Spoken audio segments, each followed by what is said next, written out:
नमस्कार शेतकऱ्यांनो, पाहूया कृषी उत्पन्न बाजारामध्ये लासलगाव, सोलापूर आणि कांदा उत्पादक शेतकरी बांधवांसाठी अत्यंत महत्त्वाची बातमी आलेली आहे। सविस्तर थोडक्यात संपूर्ण लाईव्ह अपडेट आपण एवढ्याच्या माध्यमातून जाणून घेण्याचा प्रयत्न करणार आहोत। व्हिडिओ शेवटपर्यंत बघा।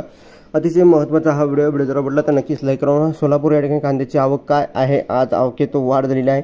सविस्तर लाईव्ह अपडेट आपण जाणून घ्या। तत्पूर्वी चॅनलवरती नवीन असाल तर माझा शेतकरी या यूट्यूब चॅनलला सबस्क्राइब करून जोडला बेल आयकॉन म्हणजे घंटा असू नका, जेणेकरून मी ज्याकडे नोटिफिकेशन तुमच्यापर्यंत पोहोचत असते। चला तर मित्रांनो, व्हिडिओला सुरुवात करूया। स्क्रीन होऊ शकता कृषी उत्पन्न बाजारसमिती सोलापूर, श्री शैल इरप्पा जावडे सोलापूर, श्री सिद्धेश्वर मार्केट यार्डातील कांदा बाजारभाव दिनांक 29 मार्च 2024 रोजीचे कांदा आवक तुम्ही बघू शकता।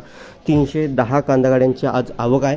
आवकेत या ठिकाणी वाढ एकंदरीत आपण म्हणू शकतो कालच्या तुलनेने आज आवकेत मोठी वाढ बघायला भेटलेली आहे।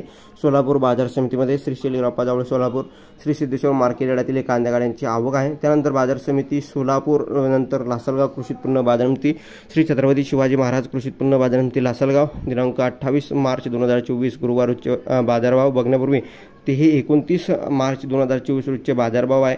तर चुकून या ठिकाणी 28 तारीख झालेली आहे। तर एकूण आज लिलावामध्ये 752 नगांची आवक आहे। आवकीत प्रचंड अशी वाढ झालेली आहे।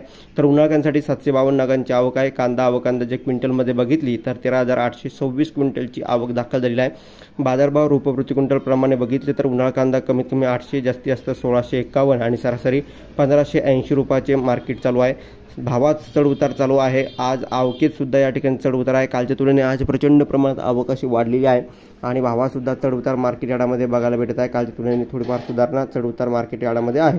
त्यानंतर कांदा उत्पादक उरावर बसलंय केंद्र सरकार। कांदा उत्पादनाच्या उरावर बसलंय सरकार, कारण की या ठिकाणी 31 मार्चपर्यंत कांदा निर्यात बंदी उठण्याची या ठिकाणी सरकारने सांगितलं होतं, शेवटची तारीख होती।